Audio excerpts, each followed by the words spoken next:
In this video, we will look at different scenarios for processing a termination, as well as how annual leave is paid out on termination.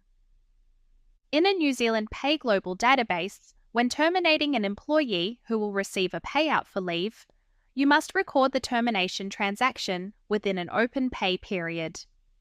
We recommend that this is completed in a manual pay. If you are not paying out leave, you can simply add the termination and reason to the Employee's Dates tab. Clicking on Leave and the Annual Leave tab, the employee's outstanding leave balance can be seen. When terminating an employee, the company pays out the outstanding leave at the New Zealand Holidays Act rate, and the accrued amount based on 8% of the gross qualifying plus other earnings in the current pay. So, the calculation is gross qualifying plus earnings in the pay, then multiplied by 8%. To process the termination, go to Transaction View, select the pay sequence you want to process the payment in, and click OK.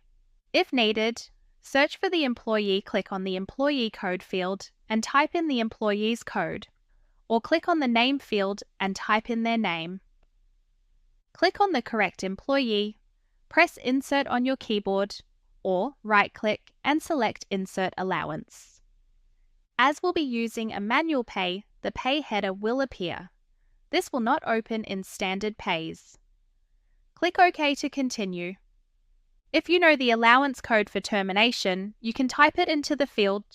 Alternatively, click the List button and select it from the list. Then click OK. Add the employee's termination date. Select the reason code from the list, and select Yes or No in the Pay LSL entitled field. In this example, we will select No. Click OK. Next, process the pay. Click Yes to save the transactions, and Yes again to view the log file. The pay has been processed successfully, and the details for the grossed up earnings are shown. Let's close the log file. On the Transaction View screen, Julie has been paid out her outstanding hours of leave at the New Zealand rate, and the accrued payment is calculated based on gross earnings plus the amount that's been paid in the pay multiplied by 8%. Gross earnings were $21,600 plus the $7,090.62 that has been paid for outstanding, which totals $28,690.62 multiplied by 8% gives you $2,295.25. Let's look at terminating an employee with annual leave accrued only. In this example, we will open Emma's Annual Leave tab. Click on the Employee, Leave, and then the Annual Leave tab. She has no outstanding hours but does have accrued annual leave hours. When terminating Emma, we will pay out the accrued based on 8% of the gross qualifying amount on the Employee's Annual Leave tab plus other earnings in the current pay. The calculation is gross qualifying plus earnings in the pay that accrues annual leave by 8%. Emma's gross qualifying from her Annual Leave tab totals $13,117.38. Click Close. Now let's process her termination. Go to Transaction View, select the pay sequence, and click OK. Locate Emma's record either by typing in her employee code or her surname and clicking on her record. Next, press Insert on your keyboard or right-click and select Insert Allowance. Click OK on the pay header if using a manual pay. In the allowance code, type in the termination allowance code if known, or select it from the list. Click OK. Add the termination date for the employee. Select the termination reason, and select Yes or No to pay out entitled long service leave. Then click OK. Now let's process the pay. Click Yes to save. Finally, click Yes to open the log file to check the process was successful. We can see the amounts used for calculating the grossed up amount. Close the log file when done. On the Transaction View screen, we can see that Emma's been paid $1,049.39, and this is based on the grossed up amount of $13,117.38, which was on their annual leave tab. Now, let's look at how to terminate an employee who has taken annual leave with no outstanding annual leave balance. For this example, we will look at Michael's record. Click on Payroll and then the Leave icon, and finally select the Annual Leave tab. Here we can see that he's got no outstanding hours, but he has accrued annual leave hours and has also taken annual leave, which equates to $1,659.66. When terminating Michael, the system calculates the accrued amount based on 8% of the gross qualifying dollars amount on his annual leave tab and other earnings in the pay, less any annual leave accrued that has been taken.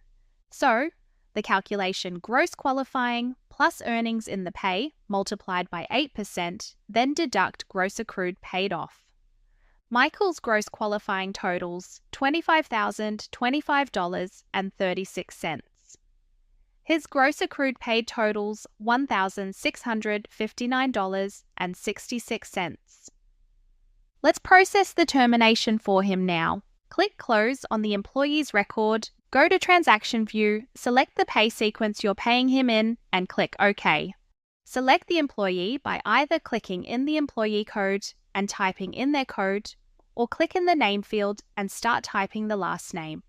Next, press Insert on your keyboard or right-click and select Insert Allowance. As you're processing this in a manual pay, the pay header will appear. Click OK. Type in the termination allowance code or select it from the list, then click OK. Type in or select the employee's termination date. In the reason code field, select the reason for his termination. Select yes or no to pay out long service leave. In this example, we will select no and click OK. Now, let's process the pay. Click yes to save recent changes, and yes to view the log file. The process is successful, and you can view the calculations used to calculate the grossed up amount for tax purposes. Close the log file. We can see that Michael has been paid out $342.37. The accrued annual leave payment is calculated based on the employee's gross earnings plus other payments in the pay, less the accrued paid amount, equaling $25,025.36 by 8%, and subtracting the $1,659.66 taken, resulting in $342.37.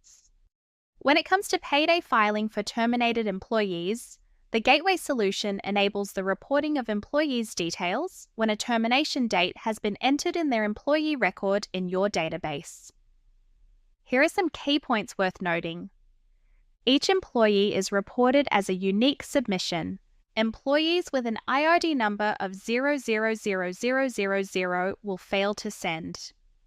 Each employee must be reported to IR using their own unique IRD number, as this prevents issues with data matching duplication of employee records on the IR site. PayGlobal does not consolidate employees by their IRD number.